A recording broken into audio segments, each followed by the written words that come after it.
समाज साधना न्यूज, समाजहितासाठी सदैव अग्रेसर। दिशा सालियान मृत्यू प्रकरणावरून पुन्हा एकदा राजकीय वातावरण तापलं आहे। दिशाचे वडील सतीश सालियान यांनी आदित्य ठाकरे यांचं नाव घेत आरोप केला आहे। या प्रकरणी आदित्य ठाकरे यांनी आता प्रसार माध्यमांना प्रतिक्रिया दिली आहे। 5 वर्षात बदनामीचा प्रयत्न झालाय, कोर्टात जे होईल ते होईल असं ते म्हणाले आहेत। बघा, पहिली गोष्ट म्हणजे कामाची गोष्ट करूया आपण। आज आम्ही राज्यपाल महोदयांची भेट घेतली, काल आम्ही वेळ मागितली आणि लगेच आम्हाला भेट दिली। आम्ही त्यांचे आभार मानतो। 2-3 महत्त्वाचे विषय ह्याच अधिवेशनाबद्दल आणि हाऊसबद्दल आम्ही त्यांच्यासमोर मांडलेले आहेत। पहिली गोष्ट म्हणजे जी आम्ही मांडली आहे ती काल आपण पाहिलं असेल, रिमूव्हल मोशनवरनं जो काही गोंधळ झाला, जी काही गडबड झाली त्याच्यावरनं आम्ही न्याय मागितलेला आहे। कारण ट्रस्ट मोशन एका मिनिटात आली, पॉइंट ऑफ प्रोसिजर मधून आणली आणि सगळं काही गडबड झालेली आहे। असं कधी हाऊस आधी चालत नव्हतं। ह्या महाराष्ट्राच्या विधानसभेचा, विधान परिषदेचा अपमान हे सरकार आणि त्या खुर्चीवर बसलेले लोक करत आहेत। दुसरी गोष्ट म्हणजे आपण पाहिलं असेल, खालच्या हाऊसमध्ये देखील अनेकदा आम्ही बोलण्याचा प्रयत्न केला, वेळोवेळी आम्ही वारंवार विषय मांडण्याचा प्रयत्न करत असतो। मग कधी अबू आझमी असेल, कधी औरंगजेब असेल, कधी अजून कोण असेल, त्याच्यावरनं सत्ताधारीच पक्ष हाऊस बंद पाडतं, कारण त्यांच्याकडे अजेंडा राहिलेला नाहीये काही।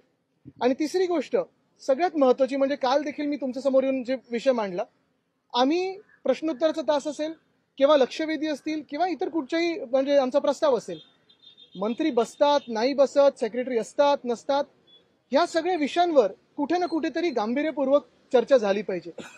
आम्ही विनंती राज्यपाल महोदयांना ही केलेली आहे की त्यांनी सरकारमधले प्रतिनिधी बोलून घ्यावे आणि त्यांना समज द्यावं, मुख्यमंत्र्यांना बोलून घ्यावं आणि मुख्यमंत्री महोदयांनी सगळ्याच कॅबिनेट मंत्र्यांना समज द्यावी की उत्तर स्वतःची स्वतः द्यावी, अभ्यासपूर्वक द्यावी, अभ्यास करून यावं आणि विधानसभा किंवा विधान परिषद चालू असताना मंत्र्यांनी तिथे हजर राहावं, सगळे अधिकाऱ्यांनी तिथे हजर राहावं। काल आपण पाहिलं असेल, नाना पाटोळे साहेब बोलायला उभे राहिले तेव्हा आम्ही तर प्रश्न विचारलेच की मंत्री कुठे आहेत। 1 मंत्री बसले होते, तेही 3ऱ्या रांगेत। ती अदृश्य गॅलरी जी असते तिथे एक सुद्धा सेक्रेटरी नाही, डेप्युटी सेक्रेटरी नाही, खात्याचं कोणी घेणं देणं असलेला माणूस नाही, पीए नाही। आणि हे सगळं होत असताना फक्त आम्ही विरोधी पक्ष म्हणून नाही, तर आज जनतेतून निवडून आलेले आमदार म्हणून इथे आलेलो आहोत, कारण आम्ही जनतेचे प्रश्न मांडत असतो।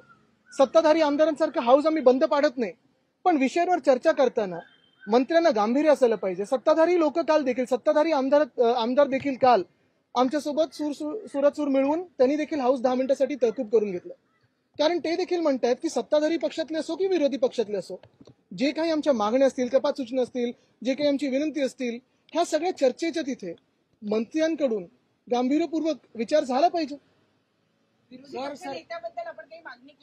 बघा, आम्ही त्याच्यासाठी आलेलो नाहीच, कारण विरोधी पक्ष नेत्याचं आम्हाला उत्तर हे अध्यक्ष महोदयांकडून येणं बाकी आहे।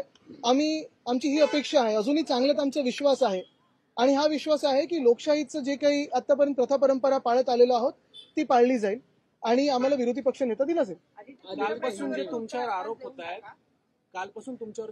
सुरुवातीला आपल्या परिसरातील महत्त्वाच्या बातम्या पाहण्यासाठी आमच्या समाज साधना न्यूज चॅनलला YouTube वर सबस्क्राइब करा आणि बेल आयकॉन प्रेस करा।